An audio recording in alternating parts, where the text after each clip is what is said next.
जय राधा माधव जय कुंज विहारी जय गोपीजन वल्लभा जय गिरिवरधारी जय यशोदानंदन व्रज जन रंजन यमुनातीरावनचारी जय राधा माधव जय कुंज विहारी जय गोपीजन वल्लभा जय गिरिवरधारी जय यशोदानंदन व्रजन रंजन जय यमुनातीरावनचारी यमुनातीरावनचारी हरे कृष्ण कृष्ण कृष्ण हरे हरे हरे राम राम राम हरे हरे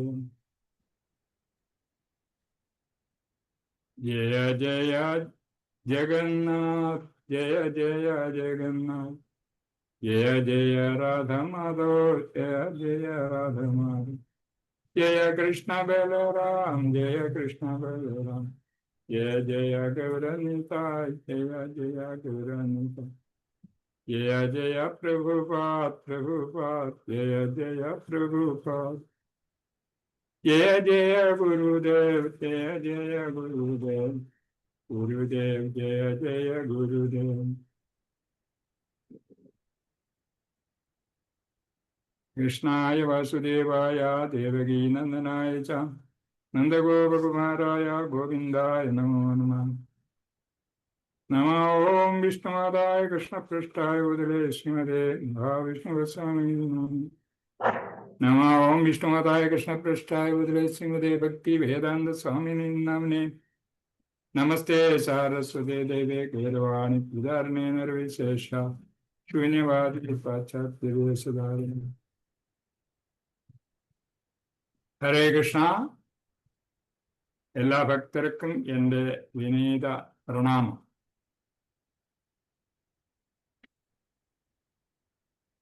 ഇന്നത്തെ നമ്മുടെ വിഷയം ഭഗവത്ഗീത 2-ാം അധ്യായം 53-ാം ശ്ലോകവും 54-ാം ശ്ലോകവുമാണ്.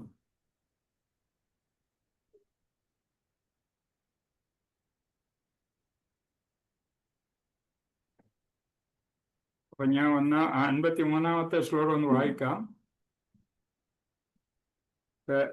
എല്ലാവരുടെയും പുസ്തകം ഉണ്ടോ? ഹരേ കൃഷ്ണ.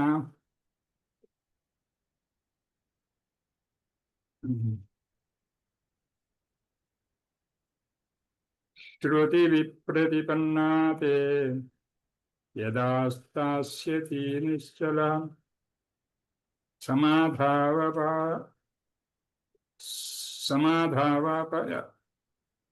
സമാധാവചലാ ബുദ്ധി തഥാ യോഗമവാപ്സ്യസി.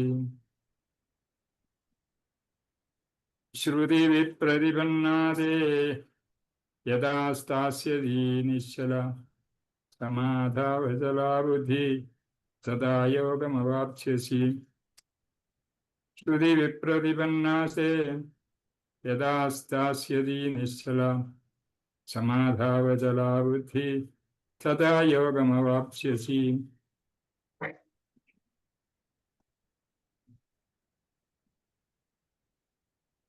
ശ്ലോകം വായിക്കുന്നു ആരെങ്കിലും? ഇത് പുസ്തകം ഉണ്ടെങ്കിൽ വായിക്കാം, ഇല്ലെങ്കിൽ വായിച്ചോട്ടെ. ശ്രുതി വിപ്രതിപന്നാതേ യദാ സ്ഥാസ്യതി നിശ്ചലാ സമാധാനചലാ ബുദ്ധി തദാ യോഗമവാപ്സ്യസി. ഹരേ കൃഷ്ണ. ഹരേ കൃഷ്ണ മാതാജി. ഇനി ആരെങ്കിലും ഉണ്ടോ? ഇല്ലെങ്കിൽ ഇതിന്റെ ശബ്ദാർത്ഥം നോക്കാം. ശ്രുതി വിപ്രതിപന്ന, വേദവാക്യാനുസൃതമായ കാര്യകർമ്മങ്ങളാൽ പ്രേരിപ്പിക്കപ്പെടാതെ, തേ ബുദ്ധി, നിന്റെ ബുദ്ധി, യഥാ യാതൊരിക്കൽ, സമാധൗ, അതീന്ദ്രിയ അവബോധാവസ്ഥയിൽ അഥവാ കൃഷ്ണാവബോധത്തിൽ, നിശ്ചല, യാതൊന്നിലും ആകർഷിക്കപ്പെടാതെ, അചല, സ്ഥിരമായി, സ്ഥാസ്യതി സ്ഥിതി ചെയ്യും, തഥാ അപ്പോൾ യോഗം ആത്മസാക്ഷാത്കാരത്തെ അവാപ്സ്യസി നീ പ്രാപിക്കും. ശീല പ്രഭുപാദർജി കി ജയ്. വിവർത്തനവും ഭാവാർത്ഥവും. എപ്പോൾ നിന്റെ മനസ്സ് വേദങ്ങളുടെ അലങ്കൃത വാക്യങ്ങൾക്ക് വശപ്പെടാതെ ആത്മസാക്ഷാത്കാരത്തിനായി ഉറച്ചു നിൽക്കുന്നുവോ, അപ്പോൾ നീ നിബിയാവബോധം കൈവരിച്ചു കഴിഞ്ഞവനാകുന്നു. നീ പ്രഭുപാദർജിയുടെ ഭാവാർത്ഥം സമാധിസ്ഥനായി എന്നതിനെ പൂർണ്ണമായും കൃഷ്ണാവബോധം നേടിയവൻ എന്നർത്ഥം. പൂർണ്ണ സമാധി കൈവരിച്ച മനുഷ്യൻ ബ്രഹ്മത്തെയും പരമാത്മാവിനെയും ഭഗവാനെയും അറിഞ്ഞു കഴിഞ്ഞു. താൻ കൃഷ്ണന്റെ നിത്യദാസനാണെന്നും കൃഷ്ണാവബോധപൂർവം കർമ്മങ്ങൾ ചെയ്യുക മാത്രമാണ് തന്റെ കടമയെന്നും അറിയുന്നതാണ് ആത്മസാക്ഷാത്കാരത്തിന്റെ പരമകാഷ്ഠ. കൃഷ്ണാവബോധമാർന്നവൻ അല്ലെങ്കിൽ ഭഗവാന്റെ അചഞ്ചല ഭക്തൻ വേദങ്ങളുടെ അലങ്കാര വാക്കുകൾക്ക് വശപ്പെടുകയോ സ്വർഗലോകം കാക്ഷിച്ച് കാമ്യകർമ്മങ്ങൾ ചെയ്യുകയോ അരുത്. കൃഷ്ണ അവബോധത്തിൽ മുഴുകിയ ഒരാൾക്ക് കൃഷ്ണനുമായി നേരിട്ട് സമ്പർക്കം പുലർത്താം. ആ അതീന്ദ്രിയ അവസ്ഥയിൽ കൃഷ്ണനിൽ നിന്ന് നേരിട്ട ഉപദേശങ്ങൾ സ്വീകരിക്കുകയും ആവാം. ആ വിധമുള്ള പ്രവർത്തനങ്ങൾ തീർച്ചയായും സഫലമാവുമെന്നും ആത്യന്തിക വിജ്ഞാനത്തിലേക്ക് നയിക്കുമെന്നും തീർത്തു പറയാം. കൃഷ്ണന്റെ അഥവാ അവിടുത്തെ പ്രതിനിധിയായ ആത്മീയ ഗുരുവിന്റെ ആജ്ഞകളെ അനുസരിക്കുകയെ ഭക്തൻ ചെയ്യേണ്ടതുള്ളൂ. അപ്പൊ ഇതാണ് 53-ാം ശ്ലോകം. അപ്പൊ ഇനി നമുക്ക് 54-ാമത്തെ ശ്ലോകം കൂടെ നോക്കാം. അർജുന ഉവാച സ്ഥിതപ്രജ്ഞസ്യ കാ ഭാഷ സമാധിസ്ഥസ്യ കേശവ സ്ഥിതധീം കിം പ്രഭാഷേത കിം ആസീത വ്രജേത കിം. സ്ഥിതിപ്രജ്ഞസ്യ കാ ഭാഷ സമാധിസ്ഥസ്യ കേശവ സ്ഥിതധീം കിം പ്രഭാഷേത കിം ആസീത വ്രജേത കിം. സ്ഥിതപ്രജ്ഞസ്യ കാ ഭാഷ സമാധിസ്ഥസ്യ കേശവ സ്ഥിതധീം കിം പ്രഭാഷേത കിം ആസീത വ്രജേത കിം. ഇതിന്റെ ശ്ലോകം വായിക്കുന്നു. ഹരേ കൃഷ്ണ.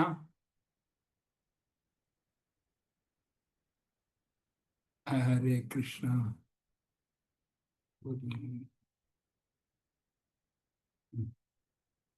ഹരേ കൃഷ്ണ. ഹരേ കൃഷ്ണ. മാതാജി ആരെങ്കിലും വായിക്കുന്നുണ്ടോ? ഇല്ല. ശരി, ഞാൻ വായിക്കാം പ്രഭുജി. എന്നാ വായിച്ചട്ടെ. അർജുനോവാച സ്ഥിതപ്രജ്ഞസ്യ കാ ഭാഷ സമാധിസ്ഥസ്യ കേശവ സ്ഥിതധീ കിം പ്രഭാഷേത കിമാസീത വ്രജേത കിം. ഹരേ കൃഷ്ണ. ഹരേ കൃഷ്ണ. താങ്ക് യു മാതാജി. നമുക്കപ്പോ ഇതിന്റെ ശബ്ദാർത്ഥം നോക്കാം. അർജുന ഉവാച, അർജുനൻ പറഞ്ഞു, കേശവ, ഹേ കേശവ, സമാധിസ്ഥസ്യ, സമാധിസ്ഥനായ, സ്ഥിതപ്രജ്ഞസ്യ, കൃഷ്ണാവബോധം ഉറച്ച ഒരാൾക്ക്, ഖാ ഭാഷ, എന്താണ് ഭാഷ, അതായത് സംസാരം, സ്ഥിതധീം, കൃഷ്ണ അവബോധത്തിൽ ബുദ്ധി ഉറച്ചവൻ,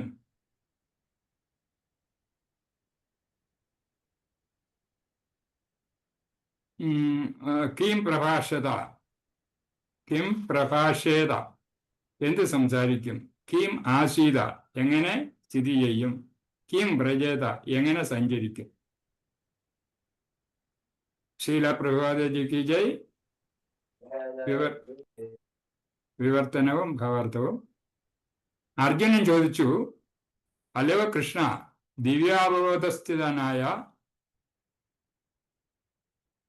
ദിവ്യാവബോധസ്ഥിതനായ വ്യക്തിയുടെ ലക്ഷണങ്ങൾ എന്തെല്ലാം, അദ്ദേഹത്തിന്റെ ഭാഷ എന്ത്, സംസാരം, ഇരിപ്പും നടപ്പും എങ്ങനെയിരിക്കും. ഭാവാർത്ഥം. പരിതസ്ഥിതികൾ അനുസരിച്ച് ഓരോരുത്തരിലും വെവ്വേറെ ലക്ഷണങ്ങൾ കാണും. കൃഷ്ണാവബോധമാർന്ന ആൾക്കും സംഭാഷണത്തിലും നടപ്പിലും ഇരിപ്പിലും വിചാരത്തിലും പ്രത്യേകതകൾ ഉണ്ടായിരിക്കും. ഒരാൾ ധനികനാണെന്നോ രോഗിയാണെന്നോ വിദ്വാനാണെന്നോ ലക്ഷണങ്ങളെ കൊണ്ട് മനസ്സിലാക്കാം. അതുപോലെ കൃഷ്ണാവബോധം ഉറച്ചവർക്കും പെരുമാറ്റത്തിൽ സവിശേഷ ലക്ഷണങ്ങളുണ്ട്. ഭഗവത്ഗീതയിൽ അവയെപ്പറ്റി പ്രതിപാദിക്കുന്നു. ഓരോരുത്തർക്കും അതിൽ നിന്ന് തനിക്കുള്ള ലക്ഷണങ്ങൾ ഏതെല്ലാം എന്ന് ഗ്രഹിക്കാം. കൃഷ്ണാവബോധമാർന്ന ഒരാൾ എങ്ങനെ സംസാരിക്കുന്നു എന്നതിന് പ്രാധാന്യം എന്തെന്നാൽ ഏതൊരാളുടെയും വൈശിഷ്ട്യത്തിന്റെ മാനദണ്ഡം സംഭാഷണമത്രേ. സംസാരിച്ചുകൊണ്ട് തുടങ്ങുമ്പോഴേ ഒരു വിഡ്ഢിയെ തിരിച്ചറിയാൻ കഴിയൂ എന്നൊരു പഴമൊഴിയുണ്ട്. മൗനിയായിരിക്കെ ഒരാളെ വിഡ്ഢി എന്ന് മനസ്സിലാക്കാൻ പ്രയാസമാണ്. വിശേഷിച്ചും നല്ലവണ്ണം വസ്ത്രധാരണം ചെയ്ത ഒരു വിഡ്ഢിയെ പക്ഷെ സംസാരിച്ചു തുടങ്ങിയാൽ ഉടനെ ആ രഹസ്യം വെളിപ്പെടും. കൃഷ്ണാവബോധമറിഞ്ഞവരുടെ മുഖ്യ ലക്ഷണം അവർ കൃഷ്ണനെക്കുറിച്ചും കൃഷ്ണ സംബന്ധമായ കാര്യങ്ങളെക്കുറിച്ചും മാത്രം സംസാരിക്കുന്നു എന്നതാണ്. താഴെ വിവരിക്കും പ്രകാരം മറ്റു ലക്ഷണങ്ങൾ തനിയെ വന്നുകൊള്ളും. ഓം അജ്ഞാനതിമിരാന്തസ്യ ജ്ഞാനാഞ്ജനശലാകയാ ചക്ഷുരുന്മീലിതം യേന തസ്മൈ ശ്രീ ഗുരുവേ നമഃ. ശ്രീചൈതന്യമനോഭീഷ്ടം സ്ഥാപിതം യേന ഭൂതലേ സ്വയം രൂപഗദാമഹ്യം ദദാതി സ്വപദാന്തികം.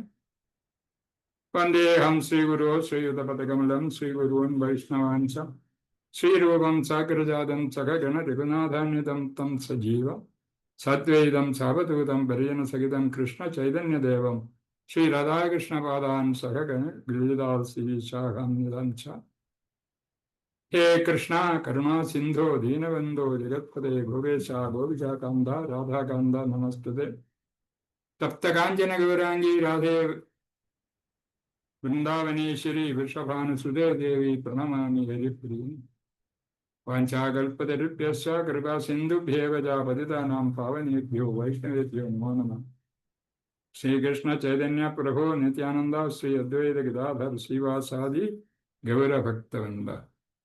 ഹരേ കൃഷ്ണ കൃഷ്ണ കൃഷ്ണ ഹരേ ഹരേ, ഹരേ രാമ രാമ രാമ ഹരേ ഹരേ.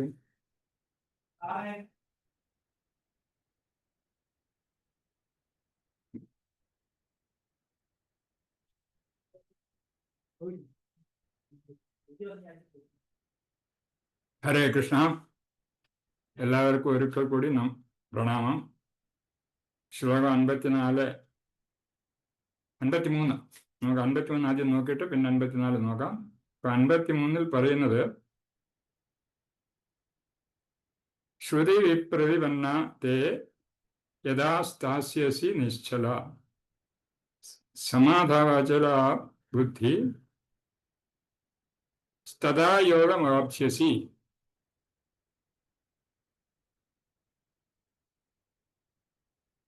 അപ്പോ നമ്മള് ഭഗവത്ഗീത 2-ാം അധ്യായത്തിന്റെ ഏകദേശം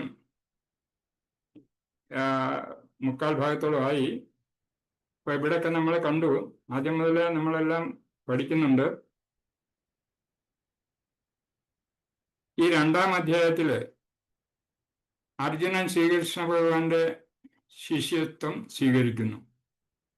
അത് 7-ാം ശ്ലോകത്തില് അദ്ദേഹം, അതായത് ശ്രീകൃഷ്ണനെ സറണ്ടർ ആകുന്നു, അല്ലെങ്കിൽ ശരണം പ്രാപിക്കുന്നു. അങ്ങനെ ശരണം പ്രാപിച്ചതിന് ശേഷം അദ്ദേഹം പറയുന്നു, എനിക്കെല്ലാം കൊണ്ടും ആകെപ്പാടെ പ്രശ്നമായിരിക്കുന്നു, എന്താ ചെയ്യേണ്ടത്, നല്ലത് ചെയ്യേണ്ടോ ചീത്തയാണോ, എന്താ ചെയ്യേണ്ടത്, എല്ലാ ഇതിനെ പറ്റിയും പറയുന്നുണ്ട്.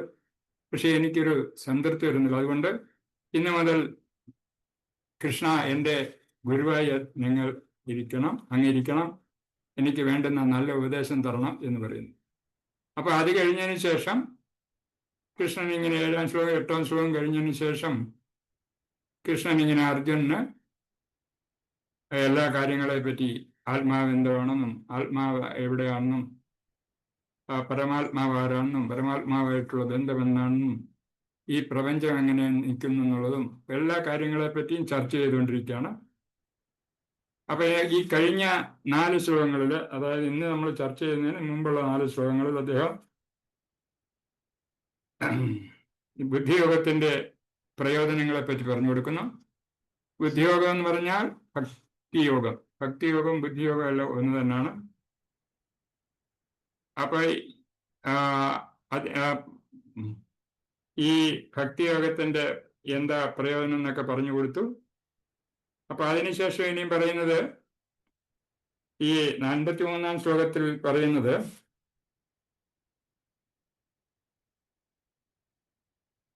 എപ്പോൾ നിന്റെ മനസ്സ് വേദങ്ങളുടെ അലങ്കൃത വാക്യങ്ങൾക്ക് വശപ്പെടാതെ ആത്മസാക്ഷാത്കാരത്തിനായി ഉറച്ചു നിൽക്കുന്നുവോ അപ്പോൾ നീ ദിവ്യാവബോധം കൈവരിച്ചു കഴിഞ്ഞവനാകുന്നു.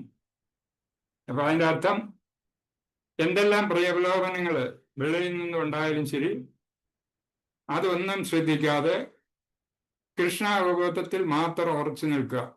അതാണ് ആത്മസാക്ഷാത്കാരം എന്ന് പറയുന്നത്. അത് തന്നെയാണ് നമ്മുടെ മനസ്സ് എപ്പോഴും കൃഷ്ണനെ തന്നെ ആയിരിക്കണം. അങ്ങനെയുള്ള ഒരവസ്ഥ വന്നു കഴിഞ്ഞാൽ പിന്നെ നമ്മുടെ വേദങ്ങളെ പറ്റി പഠിക്കുന്നത് ഇത് തന്നെ ഭഗവാൻ അറിയാൻ വേണ്ടിയാണ് നമ്മൾ പഠിക്കുന്നത്. വേദങ്ങളിലെ ഭഗവാന്റെ കാര്യങ്ങൾ അറിയാൻ വേണ്ടി പഠിപ്പിക്കുന്നത്. പക്ഷെ വേദങ്ങളിൽ നമുക്ക് ചില അവസരങ്ങളിൽ കുറെ ബുദ്ധിമുട്ടുള്ള കാര്യങ്ങളും പറയാറുണ്ട്. ഇപ്പൊ ഇന്നത് ചെയ്താൽ ഇന്നത് പ്രയോജനമുണ്ട്, ഇന്ന വിധത്തിൽ ചെയ്താൽ നിനക്ക് ഇന്ന കാര്യങ്ങളുണ്ടാവും, അല്ലെങ്കിൽ സ്വർഗത്തിൽ പോകാം, സ്വർഗത്തിൽ പോയി അതിനുവേണ്ടി ഈ പ്രവൃത്തി ചെയ്യണം.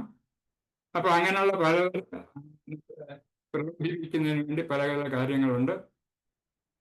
ഈ പ്രഭുപാദർജി പറയുന്നത് ഇത് തന്നെയാണ്. നമ്മൾ ഈ വേദങ്ങളെ പറ്റി പഠിക്കാൻ പോയാൽ വളരെ പ്രയാസമാണ്. അതുകൊണ്ട് അങ്ങനെയുള്ള ആവശ്യങ്ങളില്ലാത്ത കാര്യങ്ങൾ സമയമുള്ളപ്പോൾ പഠിക്കാൻ നമുക്ക് കൃഷ്ണാവബോധത്തിൽ ഉടനെ അത് പഠിക്കേണ്ട കാര്യമൊന്നുമില്ല. എന്നിട്ട് വേദം വേണ്ട എന്നല്ല പറയുന്നത്. പക്ഷെ വേദത്തിൽ ഉള്ളതെല്ലാം നമുക്കല്ലാതെ വ്യക്തിയോഗത്തിൽ കൂടി ചെയ്താൽ കിട്ടും. അപ്പൊ പിന്നെ എന്തിനാണ് ഈ വേദം പഠിക്കുന്നത്? അല്ലെങ്കിൽ അതുകൊണ്ട് ഈ ആത്മസാക്ഷാത്കാരം കിട്ടിയ ഒരു വ്യക്തി പിന്നെ വേദങ്ങളിൽ എന്തെല്ലാം പ്രലോഭനങ്ങൾ ഉണ്ടായാലും ശരി അവിടോട്ട് നോക്കേണ്ട കാര്യമില്ല. നമുക്ക് ഈ ഭക്തിഗത ഭഗവത് സേവനം തന്നെ മതി എന്നാണ് പറയുന്നത്. കഴിഞ്ഞ ശ്ലോകത്തിൽ വിവരിച്ച മാതിരി ബുദ്ധിയോഗത്തിൽ ഉറച്ചു കഴിഞ്ഞാൽ പിന്നെ, അതായത് ഭക്തിയോഗത്തിൽ മുഴുകിക്കഴിഞ്ഞാൽ ഭൗതികമായ കാര്യങ്ങളിൽ ആഗ്രഹങ്ങൾ ഇല്ലാതെ തീരുന്നു. തികച്ചും അർജുനോട് പറയാണ്, നീ ശരിക്കും സമാധിയിലായിത്തീരുമെന്ന് പറയുന്നു. ഇപ്പൊ ഒരു നമ്മുടെ സമാധിസ്ഥൻ, കഴിഞ്ഞ ഒരു ശ്ലോകത്തിൽ നമ്മൾ പഠിച്ചിട്ടുണ്ട് ഇത്, ഈ സമാധിയെ പറ്റി. അപ്പൊ ആ സമാധിസ്ഥനാകുക എന്ന് പറഞ്ഞാൽ പല വിധത്തിലുള്ള സമാധിയെ പറ്റി പറയുന്നത്. പക്ഷേ നമ്മൾ ഈ ശ്ലോകത്തിലെ സമാധിയെ പറ്റി പറയുന്നത് കൃഷ്ണാവബോധം, അതായത് കൃഷ്ണനല്ലാതെ മറ്റൊന്നും തന്നെ നമ്മൾ മനസ്സുദിക്കാൻ പാടില്ല. അങ്ങനെ ആ അവസ്ഥയാണ് സമാധിസ്ഥൻ. ഈ കൃഷ്ണാവബോധത്തിൽ സമാധിസ്ഥനാവുക എന്ന് പറഞ്ഞാൽ അതാണ്.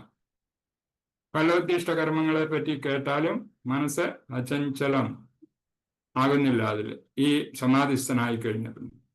ആത്മസാക്ഷാത്കാരത്തിൽ സ്ഥിരനാവുക, അങ്ങനെ ഭഗവാനുമായി ബന്ധപ്പെട്ട് കഴിയുന്നു.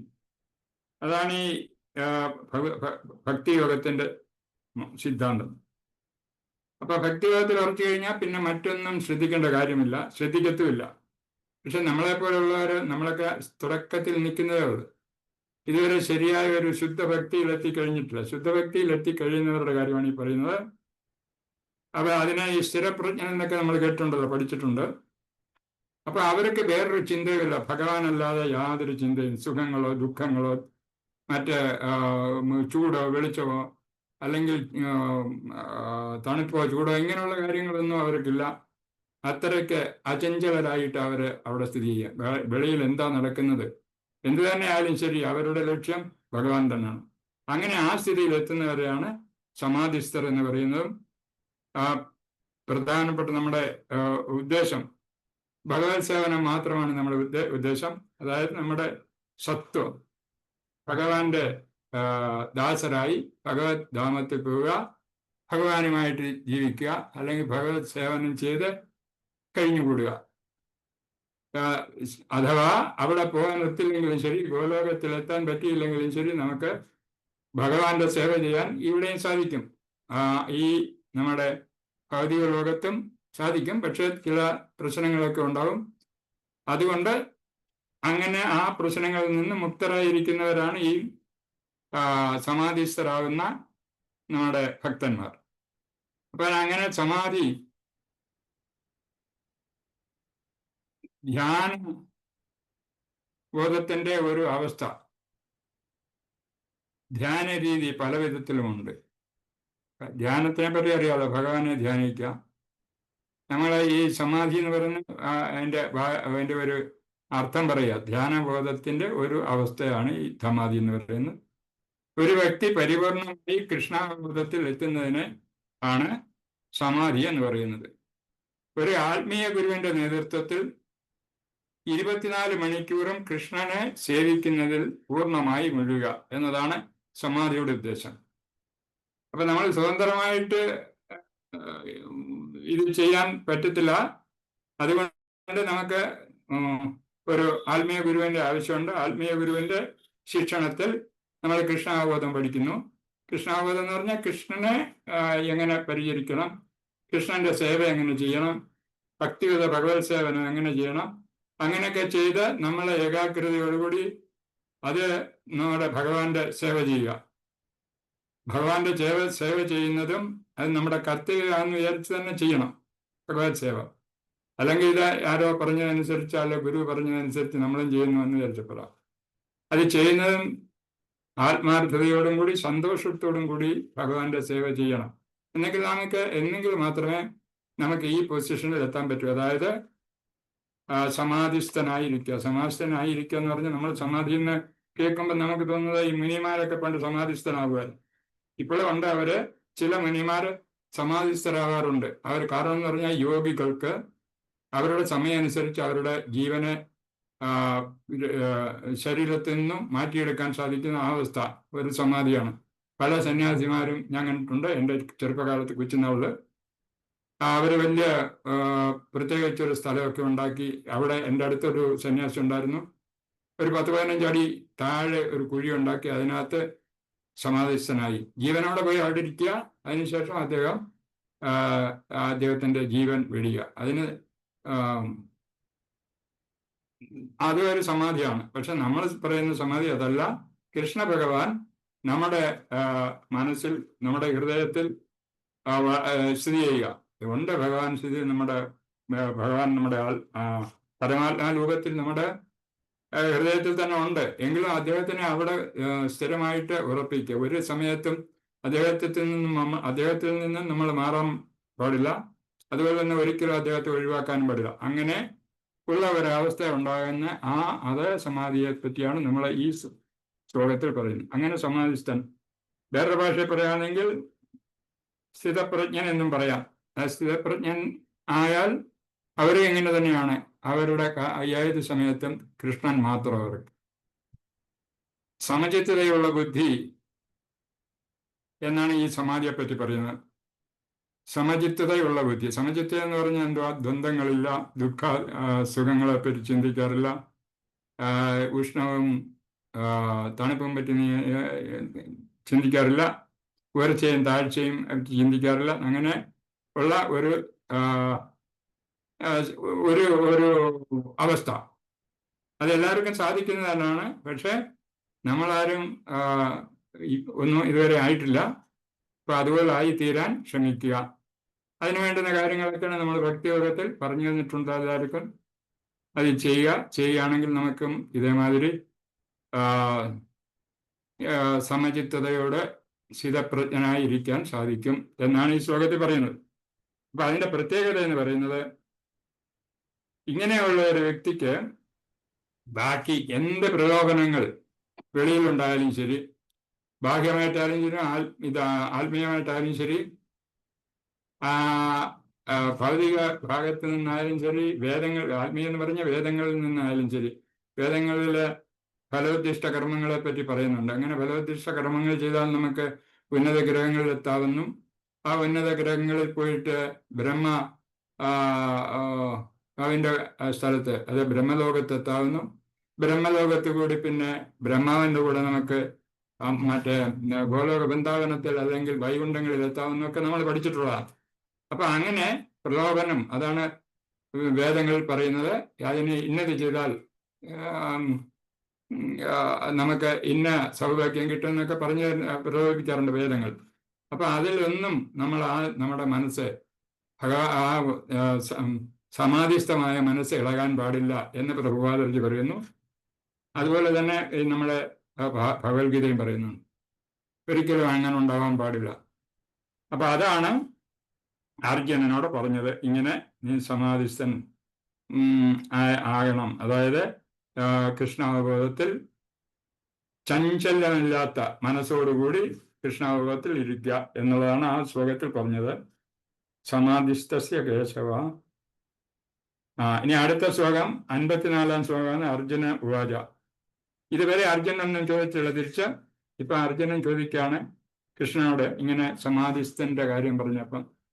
ഈ സമാധിസ്ഥൻ സ്ഥിതപ്രജ്ഞനാന്നും പറയുന്നുണ്ട്. അതുകൊണ്ട് സ്ഥിതപ്രജ്ഞസ്യ കാ ഭാഷ, രണ്ടു മൂന്ന് ചോദ്യം അതിനകത്ത് ചോദിക്കുകയാണ്. സ്ഥിതപ്രജ്ഞസ കാ ഭാഷ സമാധിസ്ഥസ്യ കേശവ സ്ഥിതധീം കീം പ്രഭാഷേത കിമാസീത വ്രജേത കീം.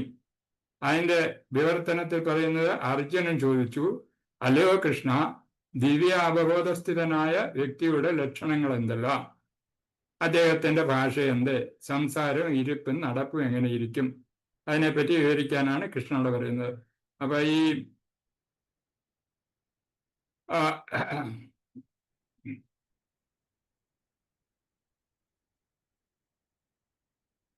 സ്ഥിതപ്രജ്ഞനായ ദിവ്യബോധം സ്ഥിതനായ ദിവ്യബോധം എന്നാണ് പറയുന്നത്. അതിനേത് ഈ പറഞ്ഞ കാര്യം, അതായത് ഇളകാത്ത മനസ്സോടുകൂടിയ ആ പ്രവൃത്തി, അതായത് കൃഷ്ണനല്ലാതെ വേറൊന്നിനെ പറ്റിയും ചിന്തിക്കാത്ത മനസ്സോടുകൂടിയ വ്യക്തിയെ, അതേവരെയാണ് പറയുന്നത് ദിവ്യാവബോധം ലഭിച്ച വ്യക്തികൾ. ആ വ്യക്തികൾക്ക് ഉള്ള പ്രത്യേകത എന്താണ്, അവരുടെ ലക്ഷണങ്ങൾ എന്താണ്, അവരെങ്ങനെ സംസാരിക്കും, അവരുടെ ഭാഷ എന്താണ്, അതായത് അവരെങ്ങനെ നടക്കും. എങ്ങനെ നടക്കും എന്ന് വെച്ചാൽ നമ്മൾ സാധാരണ നടപ്പിനെ പറ്റിയല്ല പറയുന്ന, എങ്ങനെ ഇരിക്കും. അപ്പൊ ഇതൊക്കെ നമുക്ക് കേൾക്കുമ്പോൾ തോന്നുന്നു ഒരു നിസ്സാര കാര്യങ്ങളായി ഈ ചോദ്യം ചോദിച്ചു. പക്ഷെ അതിൽ വളരെ അർത്ഥവത്തായ ചോദ്യങ്ങളാണ് ചോദിച്ചിരിക്കുന്ന അർജുനൻ.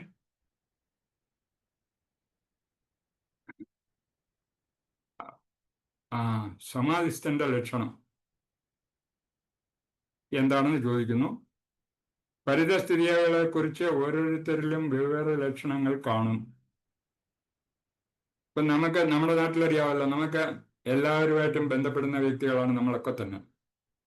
ഒരു വ്യക്തിയെ സാധാരണ രീതിയിൽ കണ്ടാൽ നമുക്ക് മനസ്സിലാകും ഈ വ്യക്തി ഏത് വിധത്തിലുള്ളതാണ്, ആരാണെന്ന് പറഞ്ഞാൽ ചില രാഷ്ട്രീയക്കാർ കാണും, ഉദ്യോഗസ്ഥർ കാണും, തൊഴിലാളികൾ കാണും, കൃഷി ചെയ്യുന്നവർ കാണും. അങ്ങനെ പല വിധത്തിലുള്ള ആൾക്കാർ നമ്മുടെ ഈ ഭൂമിയിലുണ്ട്, നമ്മുടെ ചുറ്റുപാടുമുണ്ട്.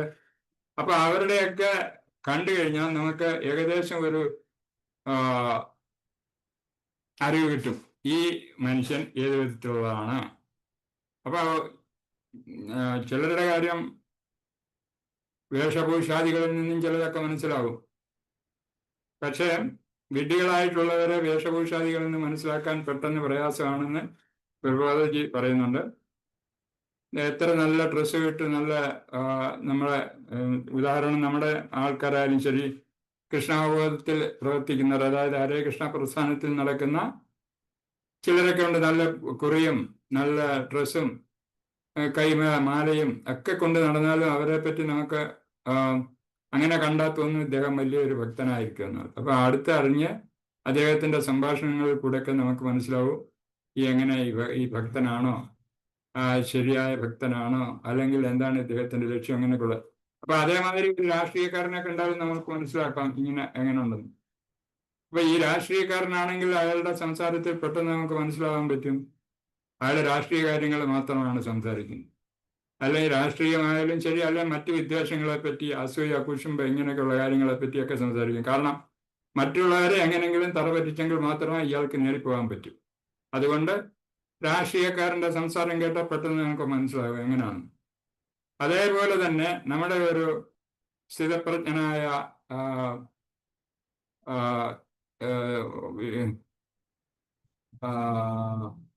കൃഷ്ണാവബോധ പ്രസ്ഥാനത്തിൽ നടക്കുന്ന വ്യക്തിയും എങ്ങനെയായിരിക്കുന്ന നമുക്ക് അദ്ദേഹത്തിന്റെ സംഭാഷണത്തിൽ കൂടെ ഏകദേശം മനസ്സിലാക്കാൻ പറ്റും.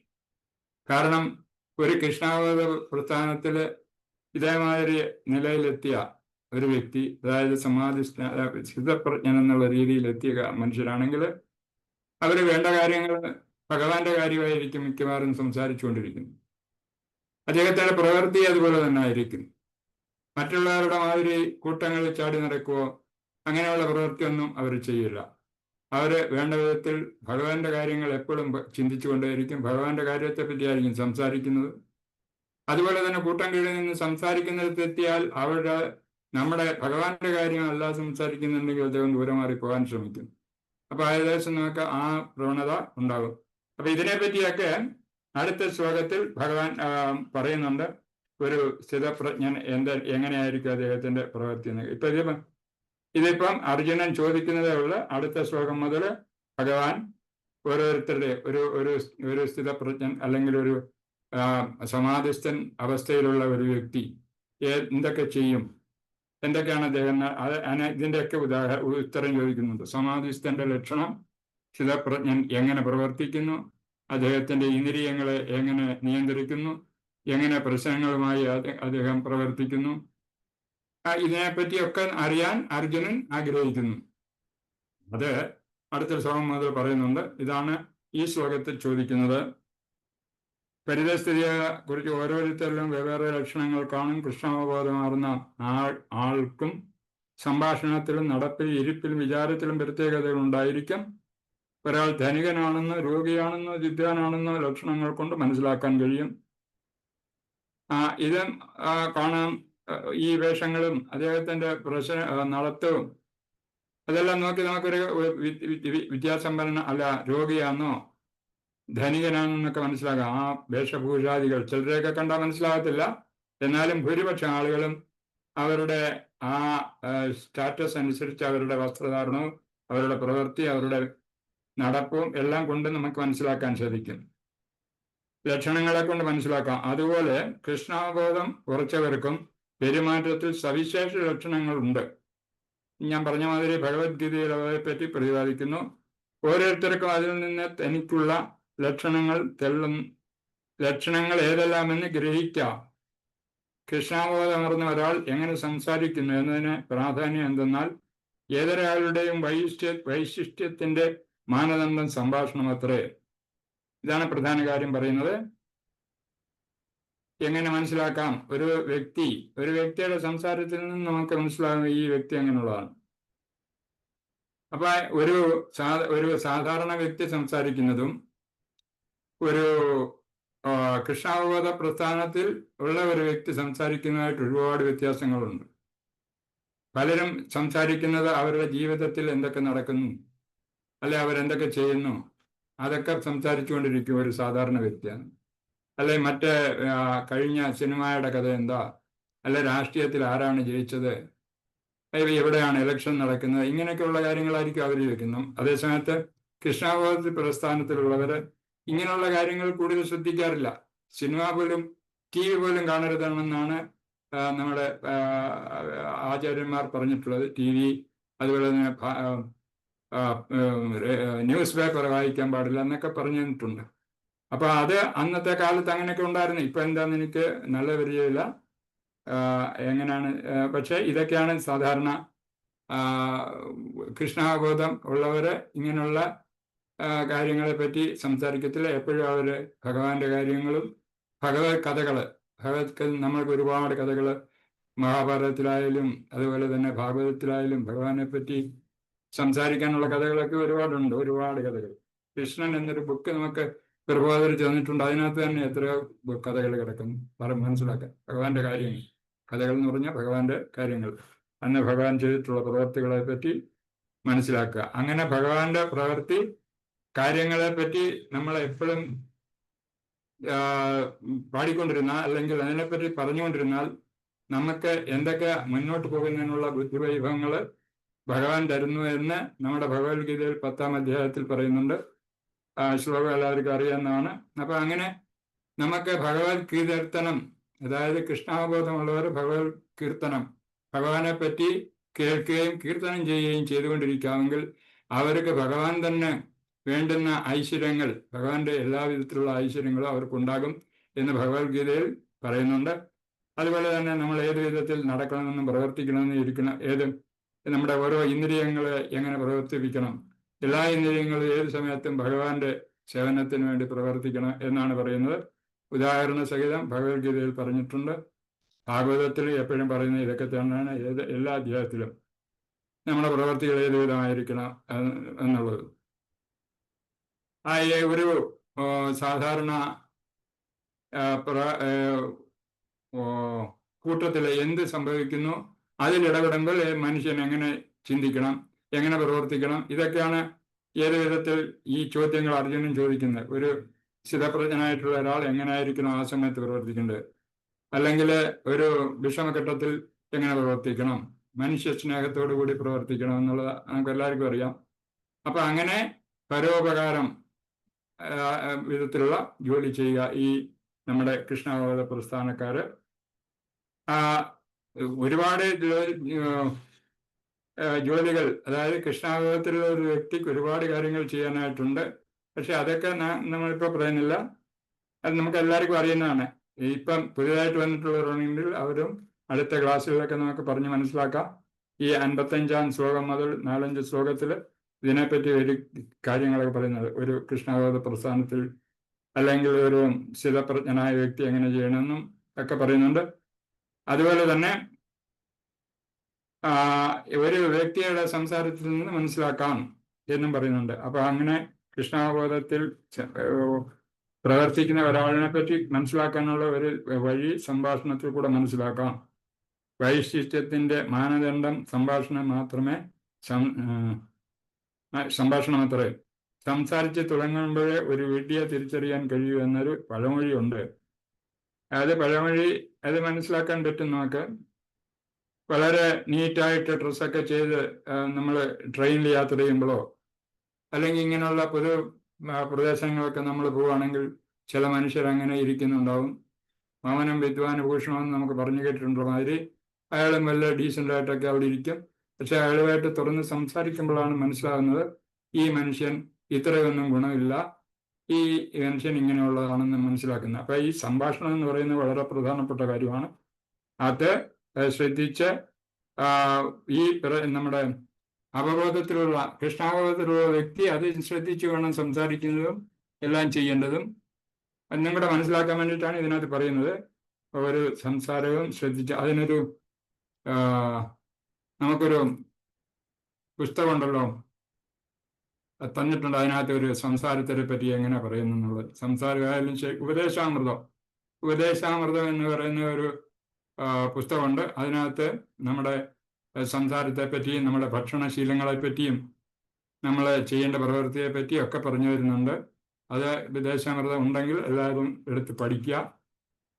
അതിനകത്ത് ശ്ലോകങ്ങൾ ഉണ്ട്. ആ ശ്ലോകങ്ങളൊക്കെ പഠിച്ചാൽ നമുക്ക് ഒന്നുകൂടെ നല്ല വിധത്തിൽ നമ്മളെ പ്രവൃത്തിയൊക്കെ നല്ല രീതിയിൽ പോകാൻ പറ്റും. അതുപോലെ തന്നെ ഭഗവത്ഗീതയിലും പറയുന്നുണ്ട്, കൂടുതൽ ആഹാരം കഴിക്കുന്നവർക്ക് യോഗ അഭ്യസിക്കാൻ പറ്റത്തില്ല, അല്ലെങ്കിൽ കൃഷ്ണാവബോധത്തിലോട്ട് വരാൻ പറ്റുന്നില്ല എന്നൊക്കെ പറയുന്നുണ്ട്. അപ്പൊ അതെങ്ങനെയുള്ള പല കാര്യങ്ങളും നമ്മുടെ കൃഷ്ണാവബോധ പ്രസ്ഥാനത്തിൽ ഈ വ്യക്തികൾ അനുഷ്ഠിക്കേണ്ട കാര്യങ്ങളൊക്കെ പറഞ്ഞിട്ടുണ്ട്. അതിലൊന്ന് ഇത് സംസാരത്തെ പറ്റിയാണ് ഇവിടെ പറഞ്ഞത്. വിശേഷിച്ച് നല്ലവണ്ണം വസ്ത്രധാരണം ചെയ്ത ഒരു വീട്ടിയെ, പക്ഷെ സംസാരിച്ചു തുടങ്ങിയാൽ ഉടൻ അദ്ദേഹം രഹസ്യം വെളിപ്പെടും. അദ്ദേഹത്തിന് കൃഷ്ണാവബോധമാർന്നവരുടെ മുഖ്യ ലക്ഷണം അവർ കൃഷ്ണനെക്കുറിച്ചും കൃഷ്ണ സംബന്ധമായ കാര്യങ്ങളെക്കുറിച്ച് മാത്രം സംസാരിക്കുന്നു എന്നതാണ്. താഴെ വിവരിക്കും പ്രകാരം മറ്റു ലക്ഷണങ്ങളും തനിയെ വന്നുകൊള്ളും. താഴെ വിവരിക്കുന്ന പറഞ്ഞാൽ അടുത്ത ശ്ലോകങ്ങളിൽ വിവരിക്കുന്ന മാതിരി. അർജുനൻ ചോദിച്ച കാര്യം അർജുനൻ ഈ ശ്ലോകത്തിൽ കൂടെ ചോദിക്കുന്നത് 54-ാം ശ്ലോകത്തിൽ കൂടെ ചോദിക്കുന്നത്, അർജുൻ ചോദിച്ചു, അല്ലയോ കൃഷ്ണ, ദിവ്യാബോധസ്ഥിതനായ വ്യക്തിയുടെ ലക്ഷണങ്ങൾ എന്തെല്ലാം, അദ്ദേഹത്തിന്റെ ഭാഷ എന്ത്, സംസാരവും ഇരിപ്പും നടപ്പും എങ്ങനെ ഇരിക്കും. ഇതിപ്പോ ഈ നടപ്പ് എന്ന് പറഞ്ഞാൽ നമ്മളെ സാധാരണ നടക്കുന്ന രീതിയെ പറ്റിയല്ല ചോദിക്കുന്നത്. അദ്ദേഹത്തിന്റെ പ്രവൃത്തി മറ്റുള്ളവരെ അപേക്ഷിച്ച് ഈ കൃഷ്ണാവബോധത്തിൽ ഉള്ള ആള് ആ പ്രവൃത്തികൾ എങ്ങനെ ഇരിക്കും. അപ്പൊ അവിടെ ഈ കൃഷ്ണാവബോധ പ്രസ്ഥാനത്തിലുള്ള വ്യക്തികൾ എങ്ങനെ ചെയ്യും, എന്ത് ചെയ്യും, അവരുടെ ഭൗതിക കാര്യങ്ങളിൽ അവർക്കില്ല, ഭൗതിക കാര്യം ശ്രദ്ധിക്കാറില്ലെന്ന് പറയുന്നത്. അപ്പൊ അവരുടെ ആത്മീയ കാര്യങ്ങളെ പറ്റിയാണ് ഇതിനകത്ത് പറയേണ്ടത്. അതിനെപ്പറ്റിയാണ് അടുത്ത ശ്ലോകങ്ങളൊക്കെ വിവരിച്ചുകൊണ്ടുവരും. ഇപ്പൊ ഈ 2 ശ്ലോകങ്ങൾ കൂടെ ഞാൻ മനസ്സിലാക്കിയത്തോളത്തോളം എനിക്ക് ഇത്രയൊക്കെ പറയാനുള്ളത്. പിന്നെ അടുത്ത ക്ലാസ്സുകളിൽ നമുക്ക് കൂടുതൽ മനസ്സിലാക്കാൻ സാധിക്കും. എന്താണ് ഇത്, എങ്ങനെയാണ് ഈ ഒരു സ്ഥിതപ്രജ്ഞൻ അല്ലെങ്കിൽ സമാധിസ്ഥൻ ആയിട്ടുള്ള, അതായത് കൃഷ്ണാവബോധം തികച്ചും കൃഷ്ണാവബോധത്തിൽ എത്തിക്കഴിഞ്ഞ ഒരാൾ, കൃഷ്ണാവബോധം ഈ സമാധിസ്ഥ അവസ്ഥയിൽ നിന്ന് ഇനി വരാൻ കിടക്കുന്നു. ശുദ്ധ ഭക്തിയിൽ ഇതിപ്പോ ഭക്തി തുടങ്ങുന്നതേ ഉള്ളൂ. ശുദ്ധഭക്തിയിൽ എത്തണമെങ്കിൽ വളരെ പിന്നെയും കിടക്കുന്ന കാര്യങ്ങൾ. അപ്പൊ അങ്ങനെയുള്ള ഒരു വ്യക്തി ഈ രീതിയിൽ സമാധിസ്ഥ അവസ്ഥയിൽ എത്തിയതിനു ശേഷമേ അദ്ദേഹത്തിന് പിന്നെ മുന്നോട്ട് പോകാൻ പറ്റൂ.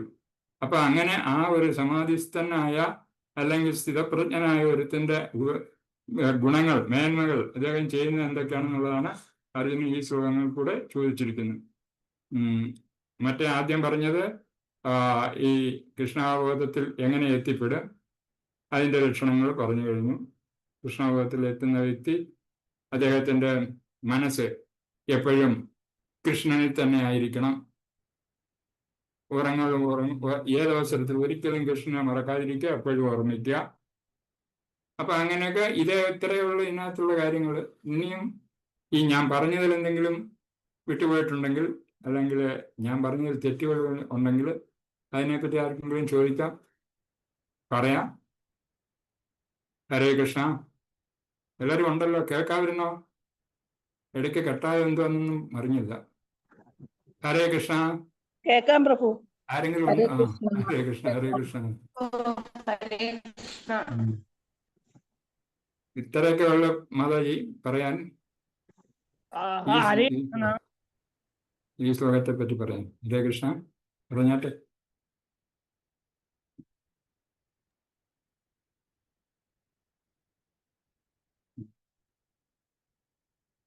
നമ്മുടെ മാതാജി ഉണ്ടോ?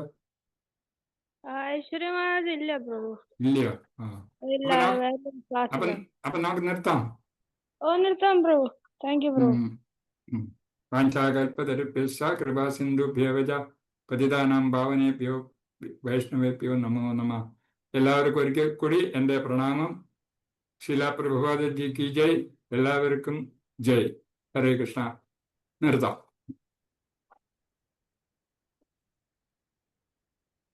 ഹരേ കൃഷ്ണ.